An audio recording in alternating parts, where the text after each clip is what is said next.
হঠাৎ করেই রাতের বেলা যখন বিরিয়ানি রান্নার প্ল্যান হয়। হ্যালো এভরিওয়ান, আসসালামু আলাইকুম। আজকে হঠাৎ করেই বাসায় প্ল্যান হয় বিরিয়ানি রান্নার, তাই চলে এলাম বিরিয়ানি রান্নার জন্য। প্রথমেই পেঁয়াজগুলো ছিলে নিয়েছি, তারপর কিছু পরিমাণ মতো আলু নিয়ে নিয়েছি। আর এই যে এখানে মুরগির মাংসগুলো বেশ ভালো করে ধুয়ে নিচ্ছি। ভালো করে ধুয়ে নেওয়ার পরে মুরগির মাংসগুলো ভালো করে ভেজে নিব। মুরগির মাংসগুলো ভেজে বিরিয়ানি রান্না করলে বিরিয়ানির টেস্টটা আরও বেশি ভালো লাগে। এরপর আলুগুলোকে ভালো করে ভেজে নিব।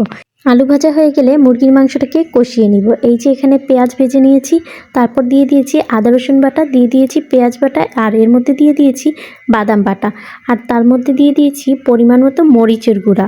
আর এখন দিয়ে দিব বিরিয়ানি মশলা। বিরিয়ানি মশলা না দিলে বিরিয়ানির আসল স্বাদই পাওয়া যাবে না। মশলাটাকে সামান্য একটু পানি দিয়ে ভালো করে কষিয়ে নিব।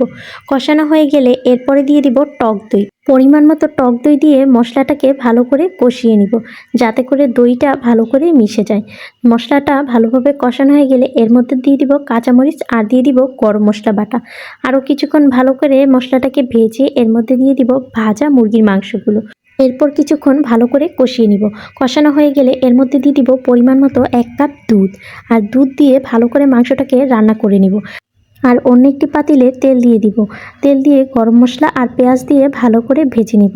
পেঁয়াজটা হালকা ভাজা হয়ে গেলে চালগুলো দিয়ে এর মধ্যে ভালো করে ভেজে নিব।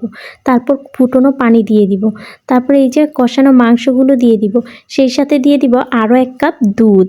এরপর দিয়ে দিব স্বাদ মতো লবণ, আর দিয়ে দিব ভাজা আলুগুলো, আর দিব বেশ কিছু কাঁচামরিচ, আর সেই সাথে দিয়ে দিব কিশমিশ। সব কিছু দেয়া হয়ে গেলে ভালো করে ঢেকে রান্না করে নিব। বেশ কিছু সময় ধরে চালটাকে ফুটিয়ে নিব। আর এই যে রান্না হয়ে গেল আমার মজার বিরিয়ানি, আর সবাইকে খুবই প্রশংসা করেছে।